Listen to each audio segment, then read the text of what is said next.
You're standing at Whole Foods in Austin, Texas. The scanner beeps and the digital screen suddenly flashes. Do you want to donate $1 for hunger? You tap yes because it feels like the right choice. A small sense of pride warms your entire chest. You think you just helped save a starving child. But at level 7, reality is a very different game. Your dollar is just one pixel on a giant screen. It is data inside a massive spreadsheet for global power. Are you helping people or just funding a new map? You're walking through Manhattan on a Tuesday morning. You wear a t-shirt from a brand promising trees. One purchase plants one tree in a distant forest. You have purchased the identity of a global savior. Later, you open a delivery app for your lunch. You click the box to round up your change. It is only 42 cents for the food bank. A digital badge pops up on your phone screen. Dopamine hits your nervous system before you even eat. This is the first stage of the hidden machine. You're practicing the basic mechanics of philanthrocapitalism now. You're not just giving away your hard-earned cash. You're buying a very specific feeling of superiority. You expect a high emotional profit from every cent. It is a calculated transaction of status for your dollar. But that tree is currently just a line of code. The 42 cents has not moved any real food. Only the digital ledger has changed its state today. 2 years later, you will finally enter the room. You will see where that 42 cents actually went. The first rule is simple. The giver is the product. The ticker symbol for your fintech startup finally hits the NASDAQ screen in Times Square. It is 9:30 a.m. You're 29 years old. Your net worth just jumped from $0 to $280 million in a single opening bell. You should be celebrating at a bar in Austin. Instead, you're staring at a spreadsheet in a silent room. The realization hits you like a cold sweat. If you sell these shares to buy that house in Westlake, the IRS takes a massive cut. Capital gains tax is a predator. It wants nearly $40 million of your victory. That money could fund a fleet of jets. You realize that in the United States, earning money is easy. Keeping it is the real war.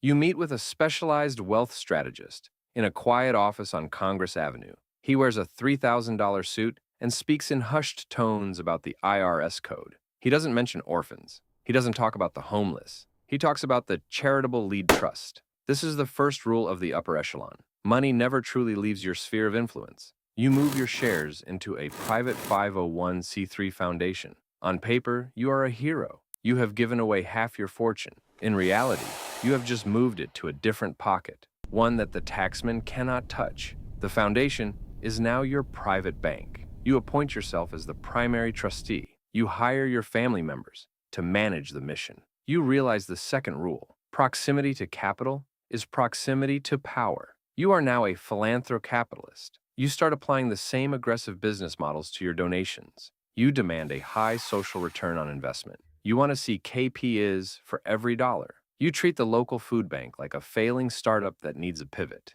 You aren't interested in the human story. You are interested in the data. You are measuring impact with the same cold eyes you use to measure user acquisition. But here's the secret the public never sees. The money stays in the market. It is invested in the same stocks that made you rich. The foundation grows at 7% a year. You only have to give away 5% of the assets. The math is simple. The machine is growing faster than it is giving.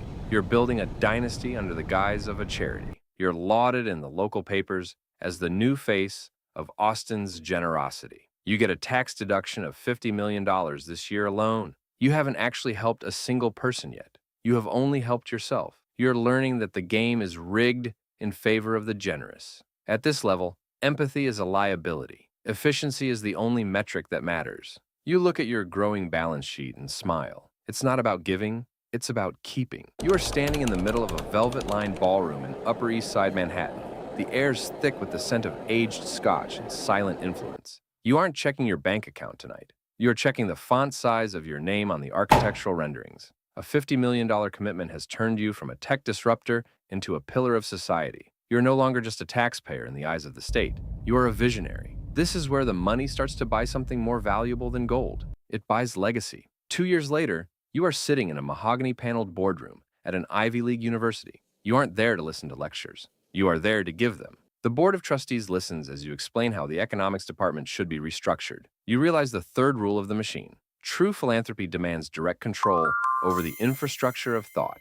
You're applying the same zero-sum logic from your startup to the educational system. You pay for the bricks so you can dictate the books. Control is absolute. This is the hidden mechanics of modern philanthrocapitalism. You aren't just giving, you are engineering. You demand measurable results and policy shifts that align with your private interests. Your foundation isn't a charity, it is a lobby with better branding. You watch as the university adopts your specific philosophy on global markets. You have successfully bypassed the democratic process. You didn't need to win an election to change the rules. You just needed to write a check. Influence is bought. The final reward arrives in a thick white envelope next April. Your son has been accepted into the freshman class. He didn't need a perfect SAT score. He just needed a father with his name on the library. You have successfully bypassed the meritocracy you once claimed to champion. You have traded your capital for a permanent place in the American aristocracy. You look at the marble entrance of the new building and smile. Your name is etched into the stone forever. You are eternal. You are now beyond personal glory. You aren't building libraries anymore. You are building systems. You realize that a name on a marble building is just a tombstone for the ego. A change in a state law is a living organism that breathes for decades. You fly your private jet to Sacramento for a quiet dinner. You aren't meeting with students or professors. You're meeting with senior consultants from a think tank you fully fund. They have drafted a 300-page report on renewable energy mandates for California. It looks objective and dense with data, but every paragraph is designed to benefit the green tech firms in your venture portfolio. This is the fourth level of the game. You are no longer a donor. You are an architect. The second rule of the shadow government is simple. Infrastructure is influence. You do not lobby politicians directly like a common corporate shark. That is for amateurs who want to get caught on a hot mic. You lobby the information they use to make their decisions. You spend $20 million on research that proves your specific point of view. You distribute it to every legislative assistant in Washington, D.C. and the state capitol. By the time a senator reads the bill, the outcome is already decided by your data. You have successfully captured the narrative before the debate even started. You aren't breaking the law. You are writing the law using the ink of charity. Think about the textbooks in every public school district in the state. You realize the youth are the ultimate market for long-term influence. You fund a nonprofit that specializes in curriculum development for social studies. You donate $30 million to modernize the way history is taught to 10-year-olds. Suddenly, the history of industrial capitalism is rewritten to fit your vision. Your past failures are omitted from the chapters. Your current dominance is framed as an inevitability of human progress. Millions of children are now learning your personal worldview as objective fact. You are shaping the next generation's moral compass. This is the ultimate informational leverage. You are an architect of reality itself. You remember the mechanics of the Green Revolution from the mid-20th century. Foundations didn't just give away bags of seeds to the poor. They rebuilt the agricultural infrastructure of entire states to favor industrial chemical farming. You are doing the same with energy policy in the West today. You fund the NGOs that push for specific mandates that only your companies can fulfill. These mandates create a legal monopoly for your proprietary technology. You have created a perfect loop where your charity creates your future profits. The state becomes your biggest customer, and the citizens become your forced consumers. You look at the Los Angeles skyline and see a map of your upcoming tax credits. You are looking at a black and white photograph from 1943. A man in a tailored suit stands in a dusty field in Mexico. He is not a diplomat or a politician. He is a scientist funded entirely by the Rockefeller Foundation. He is there to solve the world's hunger. You realize this is the birth of the fifth level. The market shaper does not just buy buildings or influence laws. They engineer the very biological foundations of the planet. They call it the Green Revolution. It sounds like a miracle for the starving masses. The data is overwhelming and surgically precise. Yields for wheat and rice triple in less than 10 years. You see the numbers on a global spreadsheet. 100 million tons of grain, 3 billion people fed. The world celebrates the Nobel Peace Prize. But you look closer at the fine print of the research. These new high-yield seeds are not gifts. They are high-performance biological machines. They require specific chemical fertilizers and massive irrigation systems. Most importantly, they are proprietary assets. Imagine you are a farmer in Punjab, India. Your traditional seeds are now obsolete and forgotten. You are trapped in a new agricultural monopoly. You must buy new seeds every single season from a Western corporation. You must buy the specific pesticides that only work with those seeds. You realize the fourth rule. True monopoly is not owned by force. It is owned by necessity. You have traded your biological sovereignty for a temporary boost in production. The foundation has effectively paved the way for big ag. You see the same pattern repeating across the American Midwest today. The foundation's research becomes the industry's mandatory standard. American agricultural giants now control 70% of the global seed market. This is not a coincidence of the free market. It is the result of 50 years of strategic philanthropy. You realize that charity was the research and development phase for a global empire. The seeds of influence have grown into a forest of corporate control. The world eats what you have programmed. You are looking at the global supply chain from 30,000 feet. You realize that kindness is the ultimate marketing for market dominance. You didn't need to build a factory to control the industry. You just needed to fund the lab that decided how the industry would work. The green revolution was never about the green in the fields. It was about the green in the ledgers of the world's most powerful families. You have shaped the market into your own image. You are ready for the final ascent. You have now reached the level of the supranational entity. You fly to Geneva on a gray Tuesday.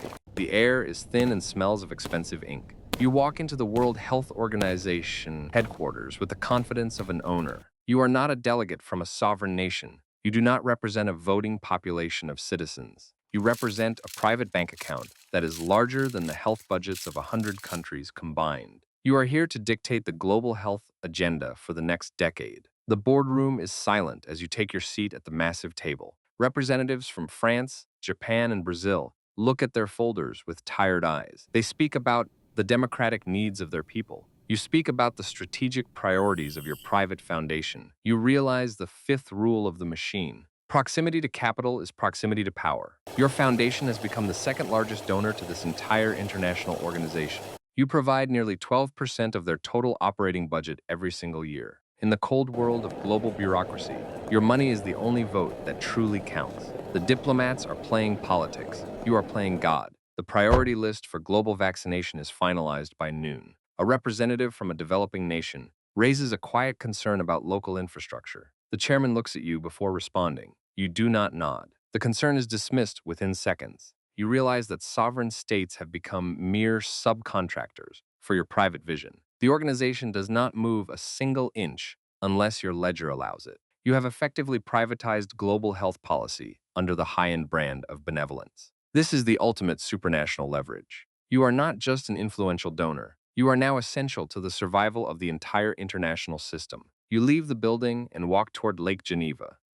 You see the flags of the United Nations fluttering in the wind. They look like colorful rags compared to the digital power you wield in your pocket. Even the U.S. State Department coordinates its global initiatives with your chief of staff before making a public statement. You have bypassed the friction of democracy and the messiness of national diplomacy. You have created a world order where the most important decisions are made in private rooms, not public forums. You are the architect of a system that has no borders and no elections. You have reached the absolute ceiling of human organization. You are no longer that person standing at Whole Foods. That $1 you gave was just a pixel. Now you are the entire screen. You sit in a hand-stitched leather seat on a G700. You are 35,000 feet above the dark Pacific. Below you, entire nations are just tiny glowing lines. Your personal foundation currently holds $75 billion in assets. This single number is larger than the entire GDP of Luxembourg. It is greater than the wealth of 100 territories combined. You realize the seventh rule now. The sovereign machine does not need a passport. It does not need a territory. It only needs the capital to sustain its own momentum. You look at a high-resolution digital map on your tablet. Most people think power is about owning physical land. You know better. You do not own the soil anymore. You own the operating system of the entire planet. You fund the protocols that determine how global data moves. You control the specific algorithms that decide who gets credit. You manage the strategic reserves that stabilize entire regional currencies. You are the silent lender of last resort for failed states. At level 7, national politics is just a distraction for the masses. You are the architect of the reality they inhabit. Your influence is invisible because it is everywhere at once. The sun sets slowly over your private island in the Caribbean. You realize that you have finally achieved a form of immortality. Governments will rise and then fall every few years. Presidents will be elected and then quickly forgotten by history. But your foundation will endure for several centuries to come. It is a self-optimizing machine designed to protect its own interests. It is a sovereign entity that exists outside of any single law. You have reached the absolute peak of the human pyramid. The view from the top is cold and perfectly silent. There is no one left on earth to tell you no. You have surpassed the limits of the state. You understand the final and most terrifying truth of the system. The machine is eternal. It does not matter who sits in this leather chair. It only matters that the capital continues to flow forever. You are just a temporary vessel for a permanent power. You have traded your humanity for a seat at the table of gods. You feel no regret for the choices you made. You only feel the steady hum of the jet engine. You are the sovereign machine. You are the future that has already been decided for everyone else. This is the end of the climb.